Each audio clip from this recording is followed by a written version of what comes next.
a thin circular ring of mass m and radius r is rotating in horizontal plane about an axis vertical to its plane with a constant angular speed omega. Two objects each of mass m attached gently to the opposite ends of a diameter of a ring.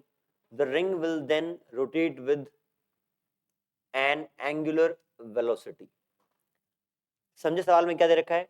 आपके पास एक m मास की r radius की ring है जो कि एक axis के around rotate कर रही है विद एंगुलर स्पीड ओमेगा. अब इस केस में क्या होगा? ऐसा कहा गया है कि उसके दो अपोजिट एंड्स पर जेंटली दो स्मॉल मासेस प्लेस कर दिए गए हैं और वो उसके साथ घूमेंगे. अब ऐसा करने पर जो नई एंगुलर वेलोसिटी होगी वो कितनी होगी? इस केस में ये ध्यान रखना है कि ऐसा अरेंजमेंट किया गया है कि ये रिंग इसी प्लेन में रहेगी, मूव करती रहेगी. दो को आपने जेंटली प्लेस किया है, बाहर से लगने वाला टॉर्क 0 है, तो एंगुलर मोमेंटम कंजर्व रहेगा. I omega initially and I omega finally will be same. Starting में moment of inertia will be mr² into omega.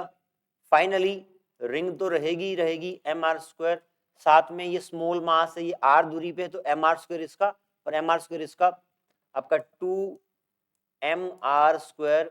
ये मोमेंट ऑफ इनर्शिया उन दोनों का आ गया. साथ में omega dash angular velocity of angular velocity after putting these two masses. Omega dash निकालेंगे आप, r² यहां से कॉमन आ जाएगा, कटेगा. Omega dash is m omega m plus 2m. This is angular velocity after placing these two masses on the rotating ring. Simple सा, कुछ भी नहीं किया है, हमने सिर्फ एंगुलर मोमेंटम कंजर्व किया. बहुत सारे सवाल आते हैं आई ओमेगा को बराबर करने वाले इस चैप्टर में.